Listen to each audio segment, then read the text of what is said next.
ఉంటాయని నేను అనుకోను. కాళేశ్వరమే కాదు, ఇంకా ఎన్ని కుట్రలు చేసినా, ఎన్ని కేసులు పెట్టినా, ఎన్ని కథలు పడ్డా ముఖ్యమంత్రి గారికి నేను ఒకటే గుర్తిస్తా ఉన్నా, నీ 420 హామీలు, నీ 6 గ్యారంటీల నుంచి ప్రజల దృష్టిని మరల్చాలని ప్రయత్నం చేసినా మళ్ళా నీయం ప్రజల తరపున అడుగుతూనే ఉంటాం. నువ్వెన్ని రకాలుగా వేధించినా నిన్ను వదిలిపెట్టాం, నీ కాంగ్రెస్ పార్టీని బొందబెట్టేదాకా వెంటాడుతూనే ఉంటాం. కేసీఆర్ కమిషన్ ముందు పిలవాలి కాబట్టి పిలిచారనుకోవచ్చా? కేసీఆర్ గారు తెలంగాణ చరిత్ర, కేసీఆర్ ను ఇవాళ పిలిచి అది కూడా ఇరిగేషన్ గురించి మాట్లాడటము అంటే ఇది హనుమంతుడి ముందు కుప్పిగంతులు లాంటివి. ఎందుకంటే కేసీఆర్ గారికి ఉన్నంత క్షుణ్ణమైన అవగాహన, వాగులు, వంకలు, నదులు, చెరువులు, వీటి గురించి, ఇరిగేషన్ రంగం గురించి కేసీఆర్ కు ఉన్నంత అవగాహన బహుశా భారతదేశంలోనే ఈరోజు సమకాలీన రాజకీయాల్లో ఏ రాజకీయ నాయకుడు కూడా ఉండదు. మరి అట్లాంటిది కేసీఆర్ గారిని పిలిచి లేదు అడుగుతామంటే హనుమంతుడి ముందు కుప్పిగంతులే అవుతుంది. ముమ్మాటికి నిజాలు అల్టిమేట్ గా తేల్తాయి, ధర్మము న్యాయమే గెలుస్తుంది. అల్టిమేట్ గా కేసీఆర్ గారి పేరు చరిత్రలో సువర్ణాక్షరాలతో తెలంగాణను సాధించిన నాయకుడిగా, తెలంగాణను సస్యశ్యామలం చేసిన నాయకుడిగా చరిత్రలో సువర్ణాక్షరాలతో లిఖించబడుతుంది. ఈ చిల్లర రాజకీయాలు పట్టించుకోకండి. 6 గ్యారంటీలు, 420 హామీల మీదనే మనం అందరం దృష్టి పెడదాం. ఖచ్చితంగా రేవంత్ రెడ్డిని, కాంగ్రెస్ పార్టీని తొందరలోనే ఈ చిల్లర రాజకీయాలు అన్ని ముగిసిన తర్వాత ప్రజాక్షేత్రంలో బట్టలిప్పి నించోబెట్టే విధంగా కార్యాచరణ ఉంటది. దానికి మీ మద్దతు పలకాలని రాష్ట్ర ప్రజలకు రేవంత్ రెడ్డి అనే ఒక చిల్లర నాయకుడు, ఒక చిల్లర వ్యక్తికి కేబినెట్ అంటే అర్థం కాదు, కేబినెట్ ఎట్లా పనిచేస్తుందో అర్థం కాదు. ఎందుకంటే ఆయన ఆలోచనలు వేరు, ఆయన ఎజెండా వేరు. ఆయనకు రాష్ట్ర ప్రయోజనాల కంటే, రైతుల ప్రయోజనాల కంటే రాజకీయ ప్రయోజనాలు, రాక్షస ఆనందము, పైశాచిక ఆనందం ఆయనకు ముఖ్యం. ఆయన చిల్లర పని చేసి బ్యాగులు మోసి జైల్లో పడ్డాడు కాబట్టి మా వాళ్ళని కూడా కొంతమందిని జైల్లో పెట్టాలనేది ఆయన వికృతమైన ఆలోచన తప్ప ఇంకోటి కానే కాదు. నేను చెప్పేదల్లా ఒకటే, అబద్ధం నిజం నిలకడ మీద తెలుస్తుంది. నిజం కడప దాటే లోపల అబద్ధం అంగిలాగేసుకుని ఊరంతా తిరిగి వస్తుంది అన్నట్టు కొన్ని రోజులు కాళేశ్వరం అని, కొన్ని రోజులు ఫోన్ ట్యాపింగ్ అని, కొన్ని రోజులు ఫార్ములా ఈ అని ఏదైతే డ్రామాలు రేవంత్ రెడ్డి ఆడుతా ఉన్నాడో, ఆయన ప్రభుత్వం ఆడుతా ఉందో, ఇవన్నీ కూడా కేవలం ప్రజల దృష్టి మరల్చడానికి చేస్తున్న చిల్లర ప్రయత్నం. 420 హామీలు, 6 గ్యారంటీలు అమలు చేయలేని ముఖ్యమంత్రి, చివరికి మంత్రివర్గ విస్తరణ చేయలేని ముఖ్యమంత్రి, చివరికి మంత్రివర్గ విస్తరణ చేసిన పోర్ట్ఫోలియోలు కూడా కేటాయించుకోలేని ఒక అసమర్థ ఫెయిల్యూర్ చీఫ్ మినిస్టర్. ఆయన ఫెయిల్యూర్ ని కప్పిపుచ్చుకోవడానికి చిల్లర ప్రయత్నాలు చేస్తున్నాడు. అంతకంటే మించి చేసేదేం లేదు.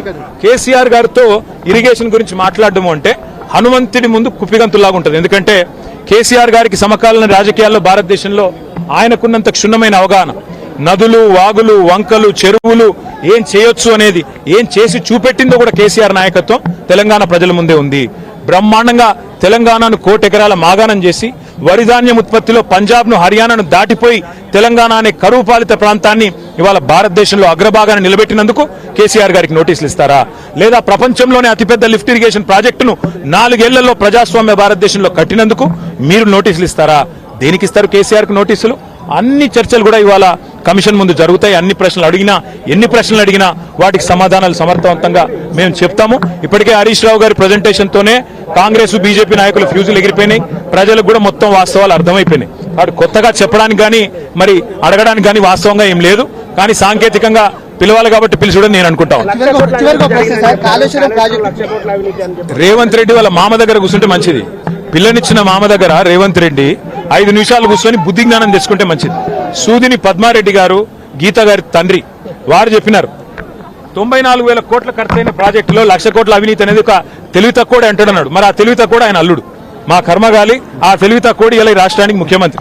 కాబట్టి మేమనేది ఏంటంటే రేవంత్ రెడ్డి గారు ముందు పోయి వాళ్ళ మామగారి దగ్గర కూర్చొని కొన్ని పాఠాలు నేర్చుకుంటే మంచిది. కాళేశ్వరం ప్రాజెక్టు విచారణ పూర్తిగా అయిపోయిన తరుణంలో మళ్ళీ 2 నెలలు పొడిగించి కేసీఆర్ ను ఇటు హరీష్ రావును పెంచినటువంటి సందర్భం కనిపించింది. దీన్ని ఎట్లా చూస్తుంది?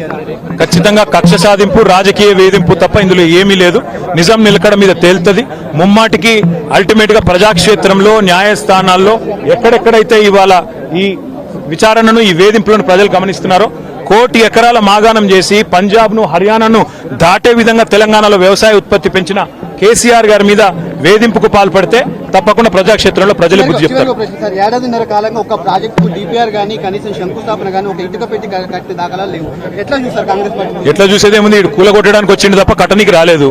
ఈ పేదల ఇండ్లు కూలగొట్టడం, ఇట్లాంటి ప్రాజెక్టులు కూలగొట్టడం, విధ్వంసకరమైన ఆలోచనలు, రాజకీయ వేధింపులు, కక్ష సాధింపు తప్ప ఈ సన్నాసికి ఏమి చేత కాదని అర్థమవుతా ఉంది. అందులో అర్థం కాకపోవడానికి